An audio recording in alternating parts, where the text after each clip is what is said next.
And actually, for anyone that that caught Terry Bailey's IMAS seminar yesterday, I think this is a really nice progression in addition to some of the ideas that were discussed yesterday. So we're very, very pleased to have Pete talking for us today. So I'm just going to welcome everybody, and for those that aren't familiar with the Centre for Marine Socioecology, for which this IMAS seminar is happening today, it's a unique collaboration between UTAS and CSIRO with support from the Australian Antarctic Division.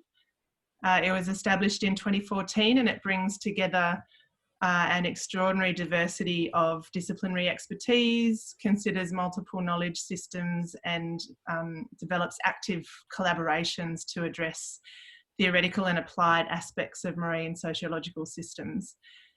So CMS has 5 themes, and one of those is knowledge co-production, which encompasses interdisciplinary and transdisciplinary research approaches, as well as participatory approaches to knowledge production. And Marie and I are lucky to be co-leaders of that theme, and we're really delighted to be hosting what we hope will be the first of many seminars and discussion sessions on subjects related to this topic. So now I'll hand over to Marie, who will introduce our fabulous speaker for today. Thanks.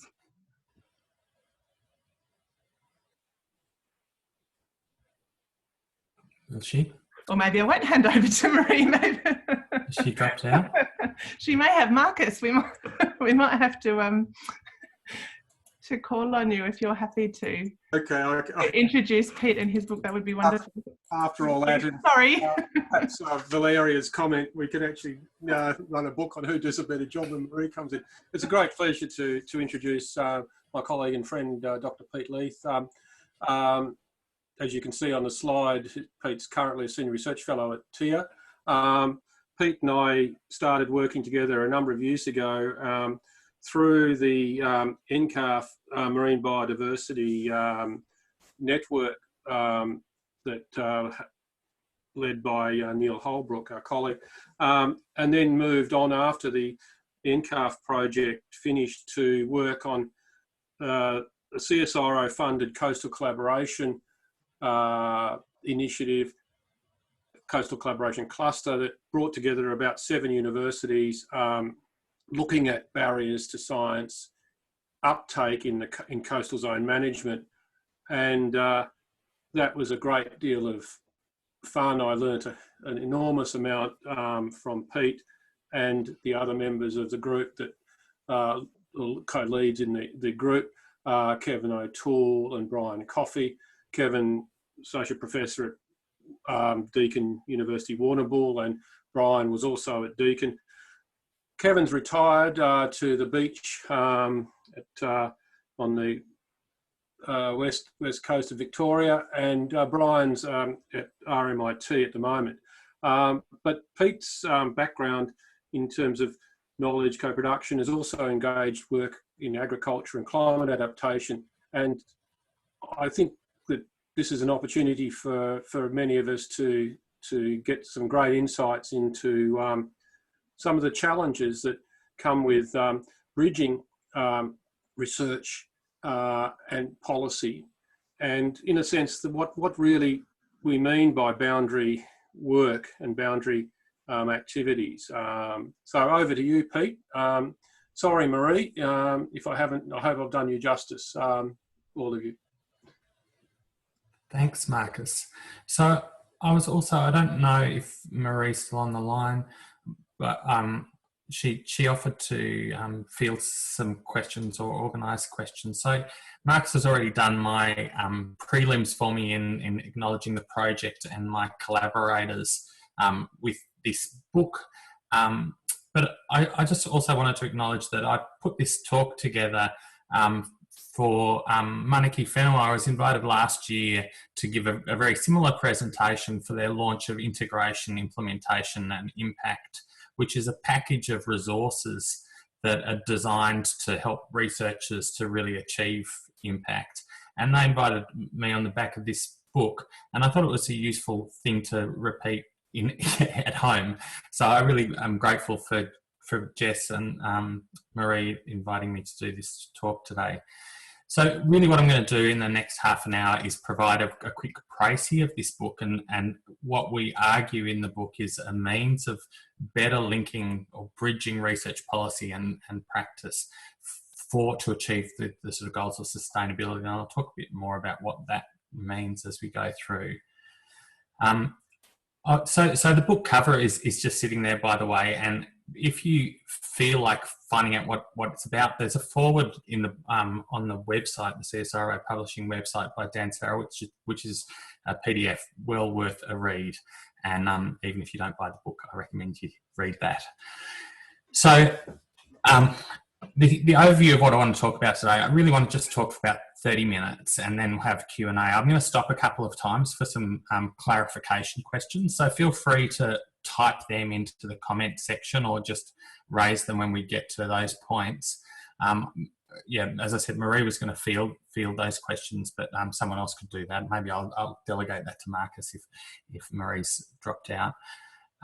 So I really wanted to start off by talking about some of the hallmarks of contemporary sustainability challenges, because these have huge implications on how we do research, how we produce knowledge more generally for addressing these sustainability challenges. And then I'm going to talk about some what this implies for how we make knowledge and the processes associated with that. And then some tools which we suggest in the book for co-producing outcomes, sustainability outcomes. So this is going to be quite a quick run through of a heap of content that may not be familiar. As a social scientist with a background in science and technology studies, there's a sort of heap of theoretical and conceptual and empirical work that talks into these issues, which I'm sort of going to brush over. So it's really about piquing your interest in this area of co-production and boundary spanning. So for some of you who are really more familiar with this is going to be a pretty surface level, but I hope you'll get some insights about the book and our ideas where we came to for that. I'd like to start off though with a little story about two marine protected areas, or how they came into being. So this is one of the case studies we explore a little bit in the book as sort of exemplars of boundary spanning and how it's done. So the Tortugas area in the end of the Florida string of archipelago of islands is one of the largest tropical MPAs in the world. And it started off with a very similar process to the Bruny Island bioregion, but ended in a very different way. So the Bruny Island bioregion in the 2000s was designated as an area that should be investigated for marine protected areas. And a group of scientists got together and pulled together all the ecological data that was available in order to develop a sort of proposal for a comprehensive, adequate representative system of reserves of no-take and multiple use areas in the Bruny bioregion that you can see on the right of your screen there. A similar process happened in the early 90s in the Florida Bay area for the dry Tortugas. And both of these processes culminated, the scientists delivered their report to their respective authorities, and it created if you'll excuse my French, a political shitstorm. And ultimately what happened as a result was that both of the MPA processes got stalled or diverted into, watered down to the creation of paper parks. But the difference, what happened in Florida was that the National Oceans Atmospheric Administration were very keen to see the process through. And they set up an 18-month-long process called Tortugas 2000, where they got a whole bunch of stakeholders to sit around a table at various intervals, including scientists, people from government agencies, people from fishing and diving, recreational use areas, as well as citizens. And those groups were representative of their constituents. So they had to actually go back and talk to their constituents. And there was a series of community meetings, etc. So over a long period of time, they developed a variety of sort of participatory GIS maps, which basically defined areas that had different sorts of values, both economic and ecological. And at the end of the day, the Tortugas reserve that was proposed by the group of people sitting around that table was larger than the original proposal by the scientists who wrote the report. So very different outcomes, very different processes. And I just want to use that story to refer back to in a few instances through this talk. The sorts of issues that typify these sorts of questions of marine protected areas are really reflected in the Sustainable Development Goals that the UN has come up with, and I'm sure you're all familiar with. But these goals are not simple scientific or even policy goals. They're quite large-scale societal challenges which require all sorts of inputs. And I just wanted to highlight that these are sort of some of the organising drivers behind a lot of the work that we're looking at, and really the way we've sort of defined sustainability in the book, and a lot of people are today, is through reference to these really broad and inclusive goals. And the sort of science that's springing up to support our achievement of these goals is not what a lot of people consider science. So this work from Thaddeus Miller and colleagues in the States is really setting an agenda for sustainability science. And if you look at the elements there, working with communities to develop viable visions of the future, deliberating on their visions and the values they represent, and exploring socio-technical pathways, so both societal and the technical needs and the ways to achieve those visions. And then developing social and institutional structures that enable communities to continually learn and adapt to new knowledge, values, environmental change, technologies, etc.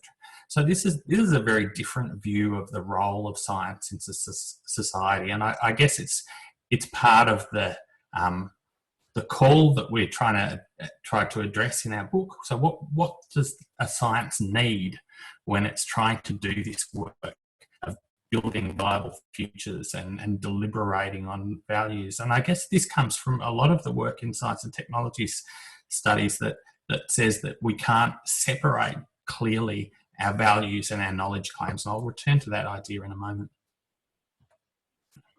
But first, I just want to explore 3 ways that different types of problems have been envisaged, because not all problems require that sort of intensity of sustainability science, that sort of interdisciplinary and transdisciplinary capacity to bring different knowledges together, to bring different groups together. Some problems are quite simple. And there's some useful typologies of problems which help us think about this. And we've used these typologies in the book to try and sort of unpack, when do you need to bring to bear these complex processes, and when can you use more simple forms of science? So the first of these comes from 1959. Thompson and Tooten, in the literature on administration, came up with this very elegant and simple model which suggests that there's 2 axes. So you'll see these 2x2 matrices a lot in the rest of the talk. On one axis there's preferences about possible outcomes, and on the other axis there's beliefs about causation, so whether we know there's a sort of clear cause and effect. So when you've got agreement about what you want to achieve and agreement about cause and effect, you can use a computational approach, they argue. But when you don't have agreement about causation, you need to use judgment. Someone needs to make a judgment about how we're going to, what approach we're going to use to achieve our agreed outcome. When you don't understand, or when you have disagreement about the outcomes, but you agree about causation, then you have to find some ways of reaching a compromise. And when you've got disagreement about both, that's when they say you need incredibly strong leadership and inspiration. You need to inspire people to a particular course of action. So that was from 1959, and then we'll skip to the early 90s. And this is probably one that's familiar to many people in the audience, the post-normal science model, which Funtuitz and Rivette suggested that when you have low systems uncertainty and low decision stakes, there's not that much at stake for people involved, and it's relatively simple cause and effect, or well understood cause and effect, you can use normal science to decide. So similar pattern. When you need some judgment around what's around the system's uncertainty or the decision stakes, use consultancy, professional consultancy. But when both those things are high, systems uncertainty and decision stakes, there's this area that they typify as post-normal science. And in post-normal science, they argue that what you need is extended peer review. So you need a broader peer review than you would have in normal science, where you have experts peer reviewing each other's work. And in that case, you need review from an extended peer community, which includes the stakeholders involved who either stand to gain or lose from a particular policy option.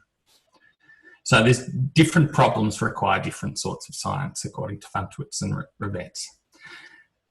And finally, very similar axes here in the problem structuring model, which is the one we settled on using in the book. So values and goals at stake on one axis and required and available knowledge on the other axis. And we have these different sort of types of problems. But the thing about problem structuring is it doesn't say that these types of problems are embedded and set forever. Rather, problem structuring is seen as a verb, an action. It's something that we do.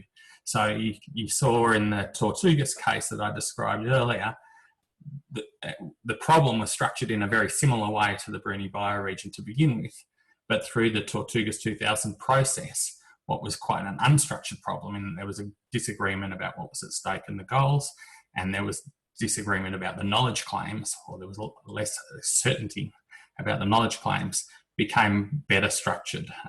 There was more agreement, particularly around what the values and goals at stake were. But also that in that process, the knowledge sort of changed as part of the process, which I probably won't go into in a great deal of detail. But I guess the key point here is that these types of problems are not set in stone. They change as we interact with them, either through policy or through research. So I might just pause at that point and see if there's any questions of quick clarification, because I am racing through and I'm sure that people are going, whoa. Any on the chat, Marie? I can see you're alive and there now. No? Okay, cool. I'll move along then.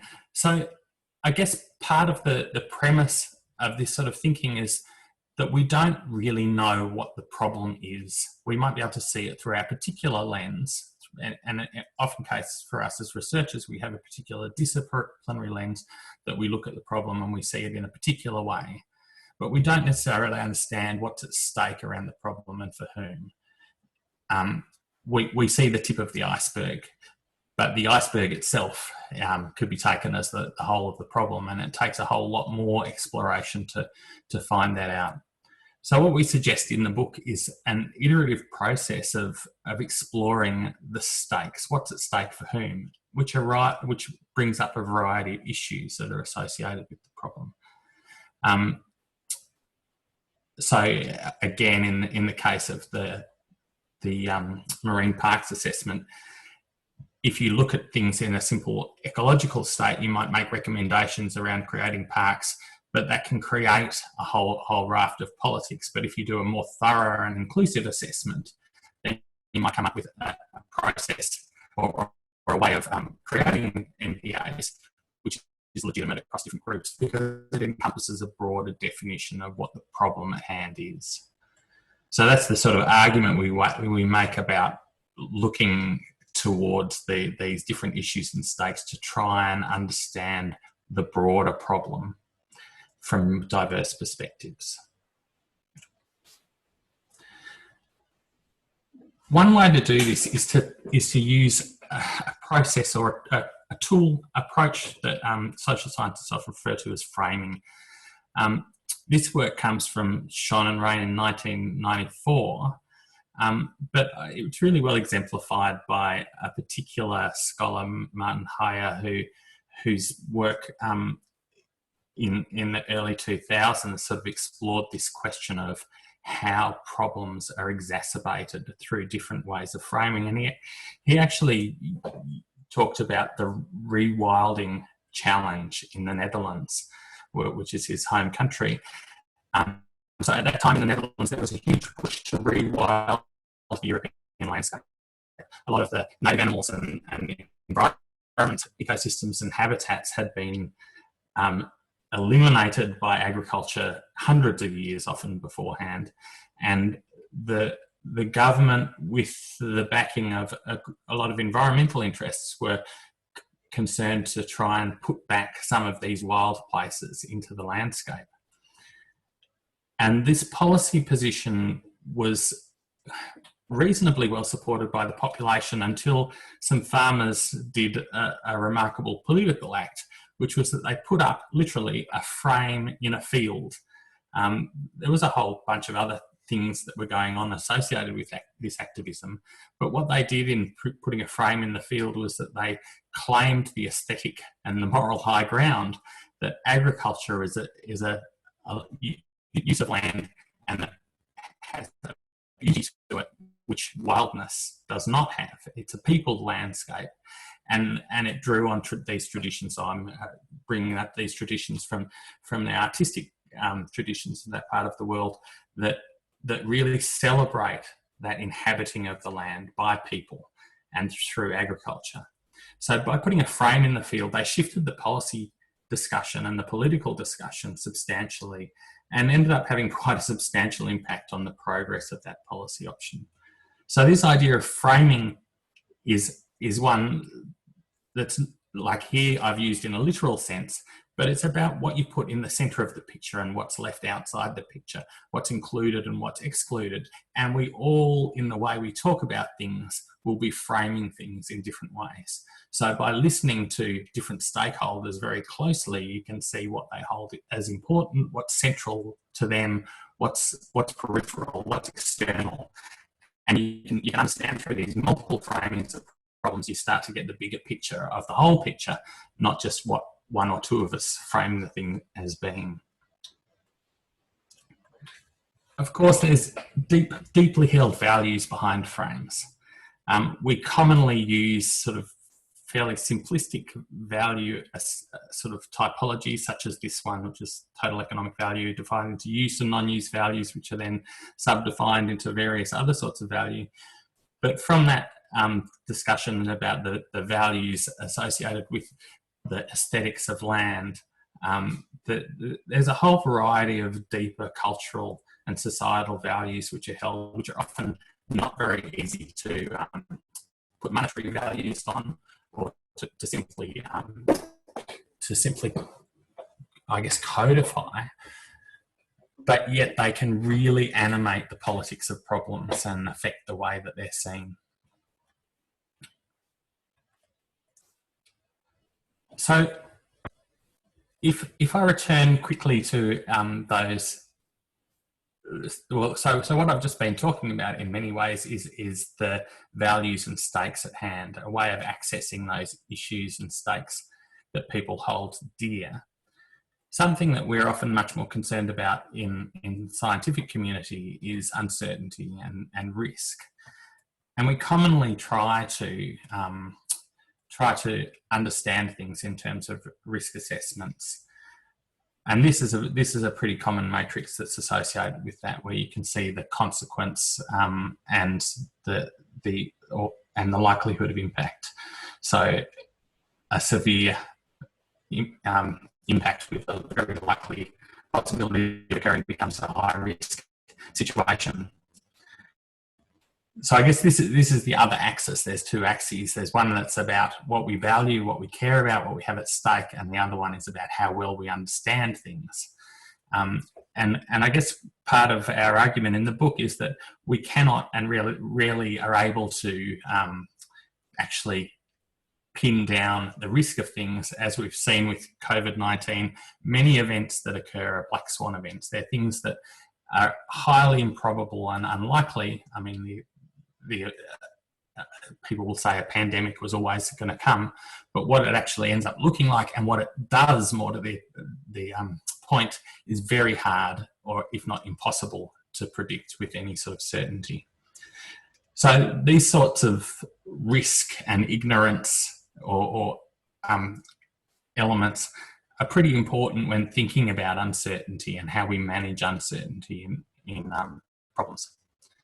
And a useful framework that we draw on in the book is proposed by Amy Sterling, which, oh my goodness, I'm looking at the time, I'm probably going to go a little bit over time, sorry about that.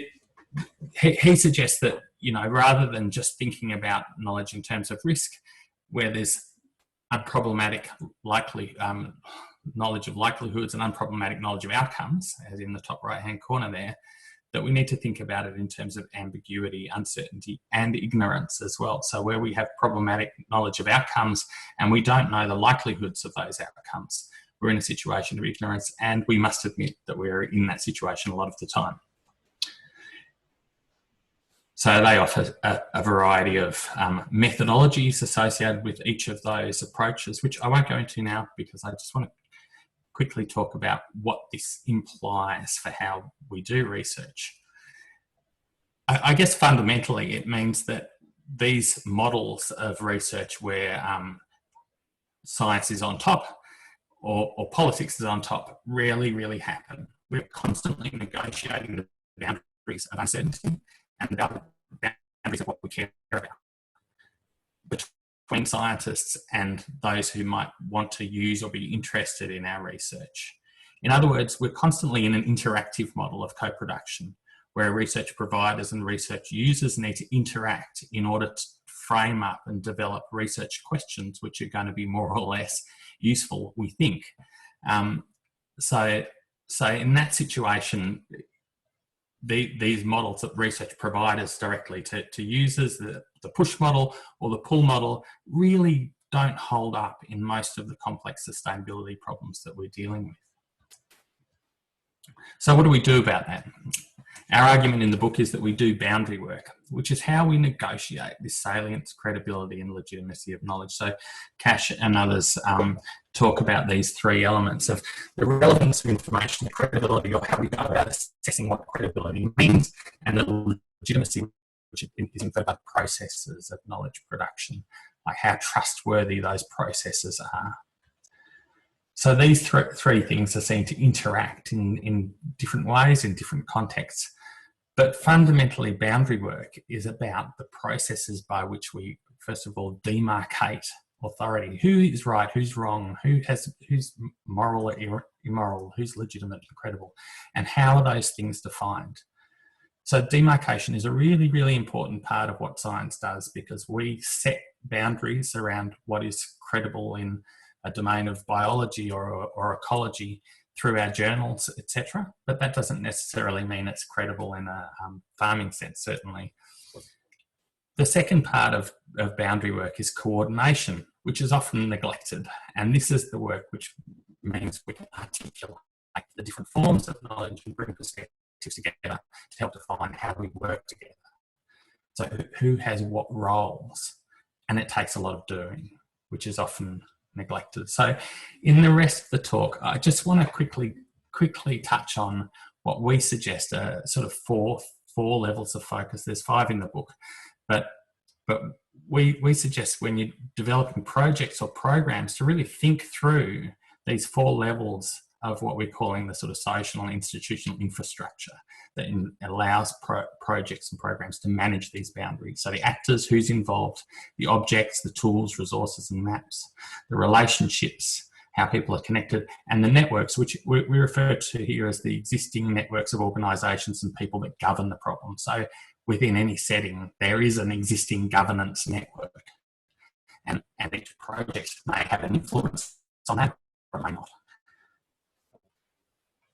So I'll start on individuals, on the agents, us as individual actors. And this, initially we drew on the work from Roger Pielke, which is really well known, his work on the honest broker.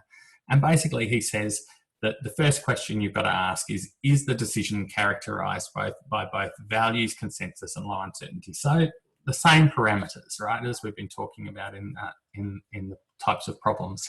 And if you say yes to that, we've got low uncertainty and we agree, then you ask, is it connected to policy? And if it is connected to policy, then you can define, a science arbiter is basically, their role is to define what's the relevant science and deliver it to the policymaker. Here's your, if this is a well-structured problem, here's your scientific advice that's going to give you a good outcome. The pure scientist doesn't even engage with the policymaker, they just publish their paper and don't worry about it. So then if you say no to those questions, which I think any of us in sustainability work will do, then the next question is, are you trying to reduce the scope of choice? In which case you're an issue advocate. You've got a particular agenda that you're running with and you want to advocate for that agenda. And if not, then you want to be an honest broker and you want to increase the scope of policy options. So this is a useful framework. But if we're also thinking about how we're doing boundary work, demarcating and coordinating authority, then we have to think about how we're bringing groups together. The honest broker implied here is sort of this outrageously capable individual who can understand the scope of choices and the knowledge required to inform them. But in reality, in many of the problems we face, we need many groups to come together. So there's this intensive work of convening, facilitating, mediating and leading those discussions in order to get a good grasp of what the problem is and what the available knowledge is to try to bring to bear on it. The second element we looked at, and we noticed in the case studies, was this use of objects. So in the science and technology studies literature, there's this concept of boundary objects, which are described by Starr as the sort of arrangements that allow different groups to work together without consensus. So it's a really important point that we're struggling over what's important and what's not important, but we can coalesce around a boundary object. And to make this concrete, here's one that we developed a few years back when we were working with NRM regions across Tasmania to think about where we would invest in large-scale tree planting. This was in the days of the Carbon Farming Initiative. And they said, well, yeah, it's the Carbon Farming Initiative today, but next week it might be biodiversity connectivity. And the week after that, it might be about reducing erosion. So there's all sorts of reasons that we might plant trees. So we sort of set up this participatory GIS process to try and think, well, what happens if the values and goals change? How can we apply our knowledge base to that? So that's a pretty simple example. But there's key characteristics of these elements associated with objects. So the first one here is the mutability. So how can the object be changed through our interaction with it? When I was talking about the MPAS earlier on, there were 2 reports produced, which are very solid objects, right? They're very sort of definitive and authoritative in their own right. But the Tortugas process then used these participatory GIS approaches and a whole raft of sort of objects which are interims, which are drafts, straw men, those sorts of mutable objects, which allow people to have input into their definition over time. Then there's a question of precision, how precise or ambiguous are the objects? Is there much room for interpretation? So some things are very clearly defined and others are much more open to interpretation, and that affects how people can and do react to them. There's adaptability of the objects. Are they single purpose or are they adaptable? And the ownership. So if it comes from a scientist who's very reputed in their field, it may have a high degree of credibility. But if it's a contested problem, then it's likely that someone else is going to find their own expert to contest the value of that object. So who owns it in the beginning? The third element we looked at were the relationships between and among people, stakeholders involved in problems. And we settled around these different ways of thinking about relationships. There's this idea of social capital, which is very well understood and now increasingly brought into policy, that social networks have value and they're worthy of investment. I've got my 2 favourite forms of liquid social capital at the top there, the beer and the coffee. They're great for forming informal relationships and developing an understanding of other people. But often there's quite strict guidelines about what the relationship can be, and for good reasons. I'll get rid of this thing, my screen. So in a regulatory sense, scientists often have a role under an act to deliver certain sorts of information, and their relationship with the regulator is very formal indeed. And though it can often be built differently by outside of those strictures, it's important to acknowledge that those things are there for a reason. Then there's the knowledge relationship. Are they didactic or dialogical? Is delivery more important than policy learning? So do we have relationships which are set up to enable ongoing learning, or is it simply a relationship where you do this and deliver it to me? And then there's what we thought about as the impact on norms. So are they norm enforcing or norm negotiating? Do the relationships allow for challenging, building new identities among stakeholders? So this is a really interesting one in agriculture at the moment. There's increasingly farmer-led change and innovation, and researchers are increasingly providing support to those roles rather than them leading the innovation. The innovation is happening from the bottom up, and scientists have enabling roles around that. Finally, the final one I wanted to talk about was the networks themselves. So these characteristics of networks relate to the sort of governance type, knowledge structure, opportunity structure, and change orientation. And we've typified these on a spectrum between those that are very centralised and those that are much more distributed. So on the centralised governance types are very hierarchical.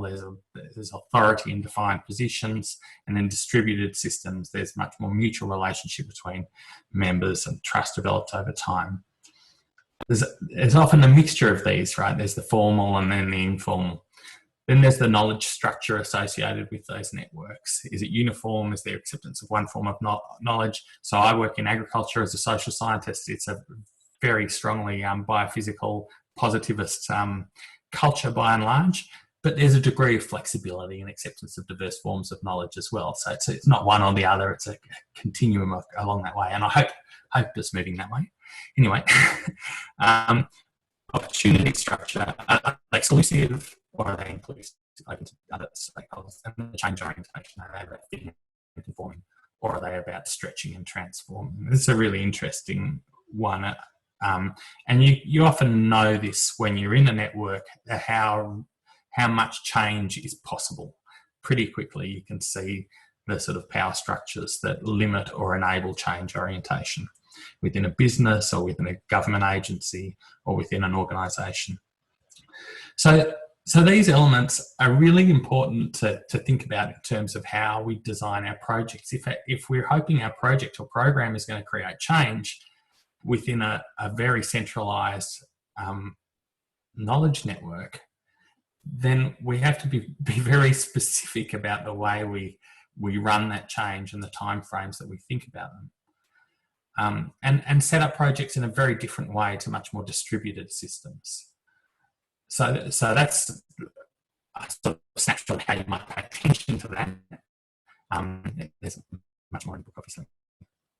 Just to wrap up, I guess what I've tried to do here is really provide a big overview, and sorry, there's a lot of concepts and a lot of content, but I hope you get this idea that we are doing boundary work all the time anyway.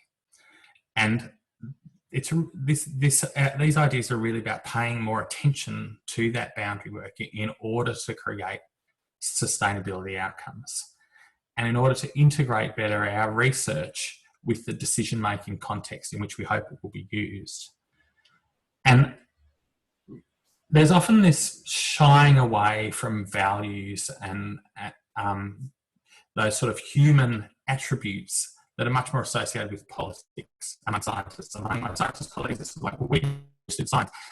But who decides what the question is? We all have an embeddedness within society.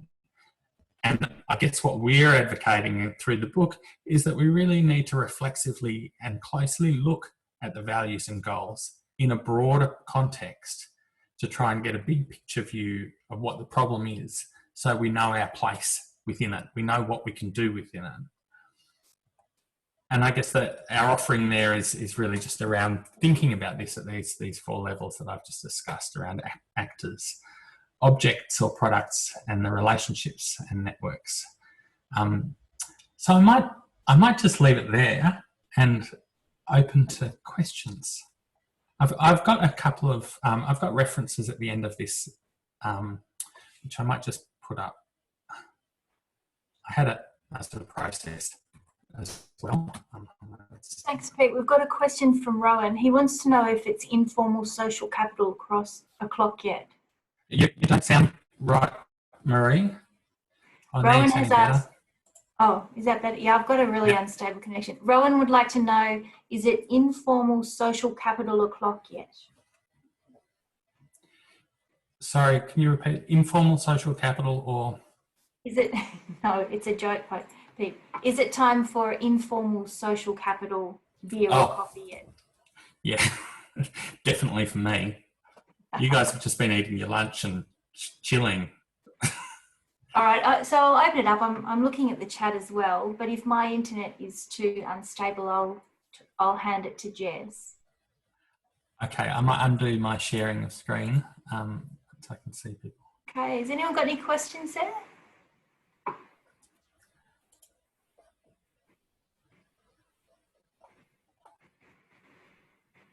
Clarifications, surely I went too fast over some of that. It's nice to see who's there though.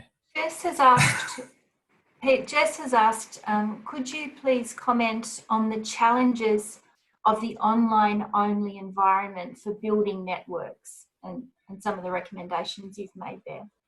Yeah, so I was going to sort of quickly show some of the work that I did. So part of my thing in New Zealand was working with the groups that came along to the workshops, and I have been thinking about this quite a bit in this new world order, and I've got a new little project up, and I guess it's those creating those objects that people can work with and using them as the reference online. And it all depends on how big a groups you're going to work with. I think one of the things with the online environment is it's very hard to work with big groups, but it's quite possible, and I think maybe even more efficient potentially to work with small groups. A lot of the work we've done with smaller groups has been online and using things like Google Drives and using these sort of flexible objects which people can have input into and build ownership of over time, to sort of create something together. And it might involve starting off with a particular sort of scientific product or model output or that sort of thing, but then trying to work out what that means and what the next steps might be. So I'm really interested in exploring this further, Jess, and hopefully we can discuss more, because we're certainly thinking about it a lot at TIA at the moment. Okay, Michael, do you want to keep that conversation going? Sure. Yeah, for sure. Well, Michael. and Coco and I are doing some exploration as well, so I think we probably should revisit it. Michael, do you want to ask your question? I can read it. I've read it. So okay. The honest part of the honest broker. It's a great question, Michael. So in Pielke's book, the idea of the honest broker is that they don't have particular allegiances to particular outcomes. In reality, we often all do, and we often hide what those are. So he has this fifth category, which is called the stealth issue advocate, which is someone who pretends to be an honest broker but is actually advocating for a particular issue. And I would say that the key to being an honest broker is to actually revealing your unstated preferences, your goals and your desires. So myself, I'm obviously being drawn into this sustainability field. I'm very interested in aspects of sustainability. What those are and how they animate me have changed over time.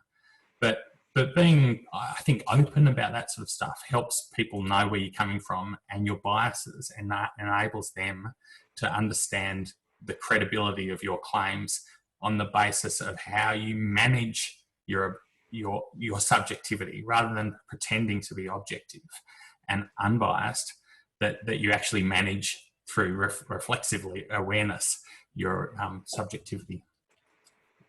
That's going to throw the cat among the pigeons, isn't that? Some of you are going to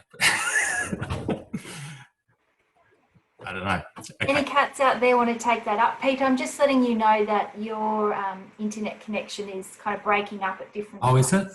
Yeah, it's basically okay. So Dario has asked, oh, any cats amongst the pigeons? Want to take Pete on for that? No. So Dario has asked. Dario has asked. Yeah. How is you? So you're correct, absolutely, Marie.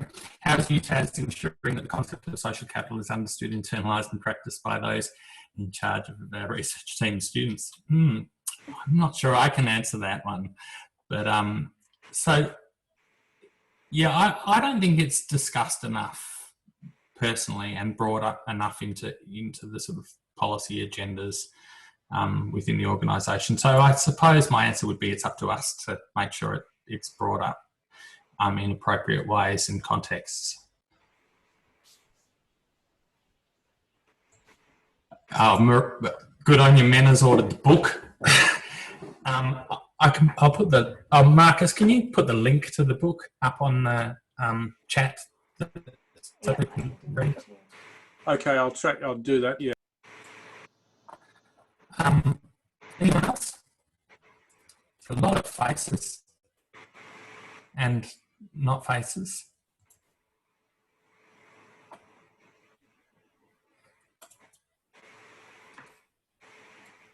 No. I'm just going to jump in a little bit. This is Michael. Right. Thanks, yeah. Michael. Good. Hi, Pete. Thanks for the presentation. I'm just trying to grapple a little bit with the different concepts you've presented there, in terms of boundary objects, boundary work, and, aspects of networks and networking and relationships. Those are very broad concepts that have very diverse epistemological sort of grounding. And so I'm just trying to understand how you package it in terms of how it can be useful for us moving forward, when we want to sort of advise or sort of inform policy in certain ways. At what point do we have to draw our own lines? Sorry, Michael, can you repeat that the last sentence, because I think it just cracked up. So, well, let me see. So the last sentence is, how do we, so looking at the different concepts, all those different concepts have different theoretical or epistemological grounding. Yeah. If for us who are trying to understand how to inform policy and at what point we can inform policy, how can we use them? Right, so it was probably something that I should have mentioned at the beginning, which is that part of what we tried to do with the contribution of the book was to write something that was targeted to research program managers and project leaders, so people designing research, to think about what sorts of social and institutional infrastructure. So there are a lot of concepts which come from different traditions, and I guess our hope was to synthesize some of these and pull them together in something that I think social scientists tend to do quite badly, which is to make things that are deeply, as you say, theoretically informed into something that's quite sort of pragmatic and practical, that you can apply in the design of programs and projects. So we haven't really gone into the sort of critical background associated with a lot of these concepts, which I know you are. But I think that it's really targeted towards those questions of research policy and project design, to go, rather than just fund. So there was a famous statement that came out of agricultural research and development about a decade ago, which was fund the arrows, not just the boxes. And what we tend to do in research is we fund these pieces of work, but we don't fund the connective tissue associated with them. And what this work is really about is really saying, well, how do we make sure that all those linkages and the relationships and the networks and the objects themselves serve a particular purpose in progressing a policy agenda or a sustainability agenda. So I'd say it's not really so much about really unpacking the concepts as just trying to make them into tangible chunks that people can go, oh, I can engage with that. I hope that answers your question. But we can continue this conversation, Michael. Anyone else? There's so many people. Peter, I've got a question. I feel very... Can I ask you a question? So boundary work as a practice. Oh, have I gone? No, you're still there. I'm still there. Okay. So boundary work as a practice it always strikes me as being part project management, part social research, and as a social researcher, I'm interested in that relationship, as you see it, between the boundary work and the arrows, as you said, as a way of managing research projects, and also as a method of research in itself, and how, if you're engaging in boundary work, you work with the tensions and the connections between the project management components, the way of working, and that as a research methodology, but also method. Yeah, I think it's a really... Just another point, if I may, it's Marcus Howard here. Sure. That Marie's point really comes back to this really interesting dilemma of the project state, the idea that you're boxes rather than the arrows. So I think that the challenge, you know, if you'd like to comment on that broader challenge of the way that sort of reduction down to tasks and projects rather than longer term programs, which I think is what Marie's hinting at too. So, sorry, I'll jump out now. Yeah. No, I think so. There's a lot of interesting stuff in both those points, and like I know a lot of people online have are managing projects or are setting up projects or are thinking about new projects. I guess for me, there's this distinction, yes, between doing boundary work and between analysing it. So the analysis of boundary work from the sociology of science came up as this way of looking at what scientists do to create and stabilise authority within their particular disciplines or around their particular disciplines. So in the early 80s, these sociologists started studying scientists and looking at what they did to make credibility. And I think that in an applied sense in project management, it's very much about trying to keep half an eye on it while still running the project, right? So it's about like going, well, who's challenging our authority, or who wants to have different authority, or who?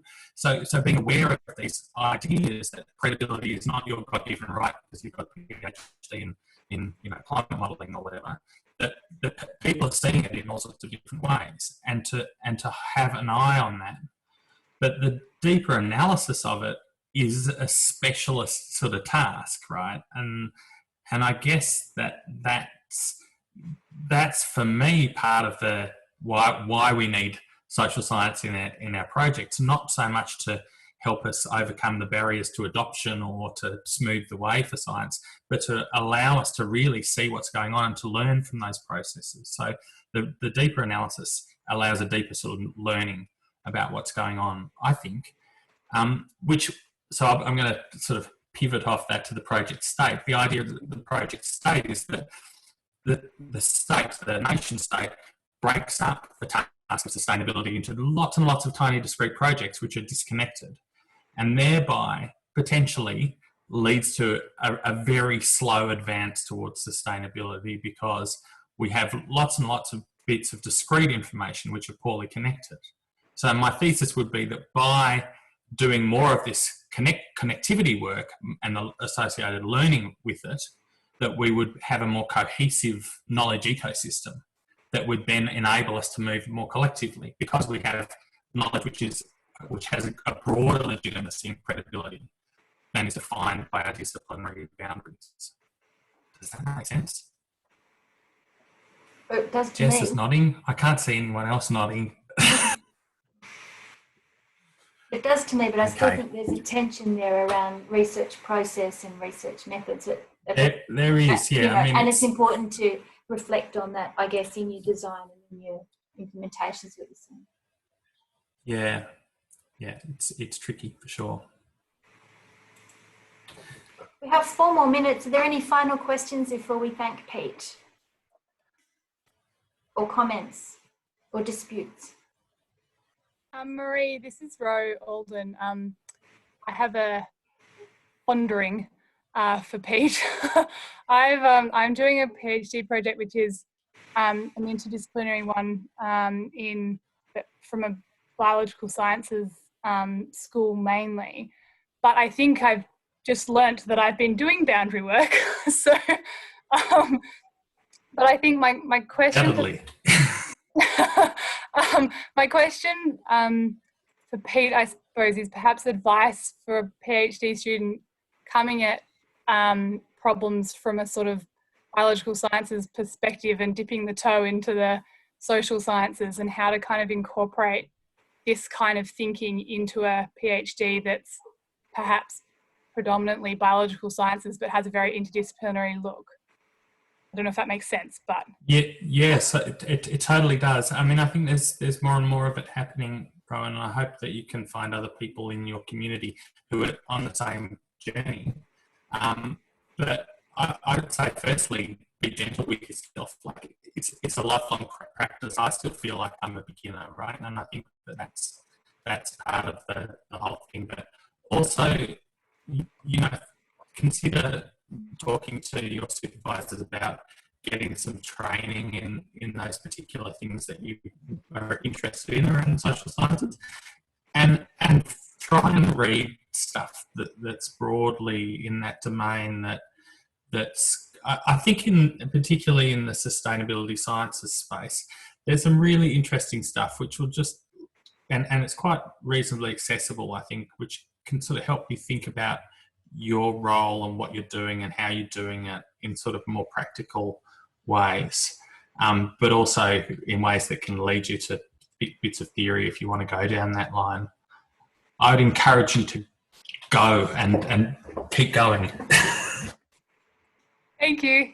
Yeah, I probably need that that confidence to keep going, because it is very challenging, but it's very exciting. So thank you. Cool. I'm sure you can do it, Ryan. Thanks. I might chat to you more, Pete. Sure, feel free. Pete, just as a final comment, there was a chat there from Coco who said, well, does the who pays for the boundary work question Great question. impact? Yeah. Can you see that? Does it impact on the legitimacy of the broker? And certainly in aquaculture, we confront this all the time, where people want to know who's paying, how can I trust you? Do you want to make some comments about that? Yeah, absolutely. Well, I could go on about this for ages, but you've only got 1 minute. I think that it's a really big challenge to the whole research system, because we have this thing where we leverage off, and we are increasingly encouraged to get industry funds associated with research, and particularly in agriculture, it's the norm, right? That you get public and private funds and you put them together and you create public benefits, but invariably you're skewed. But I think being very, very upfront at early stages of any project development about what your independence means, in that sort of reflexive sense that you're not totally objective, but you will not be swayed from how you do things, and having quite a sort of clear line about that, which I think takes a while to develop. And I think, as I was just saying to Rowan, like, being gentle with yourself and learning from mistakes and not bashing yourself up about not getting it right the first time is pretty important.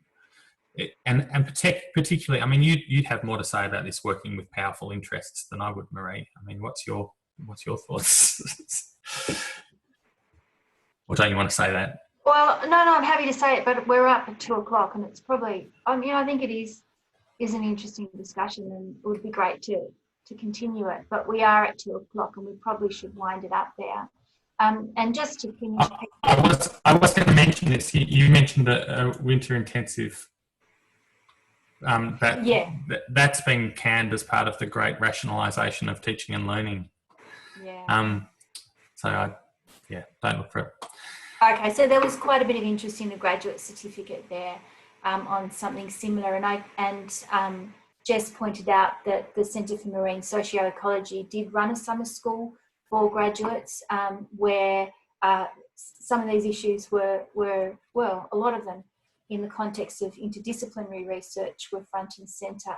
A little bit about the science policy interface, but it wasn't totally focused on that. But it's certainly something perhaps just through CMS we can keep brokering, and maybe we can liaise with CMS about some graduate training or investigational seminars there. I think that sort of feels a bit like part of our brief through CMS. Yep. Okay, any closing comments from Jess before we go,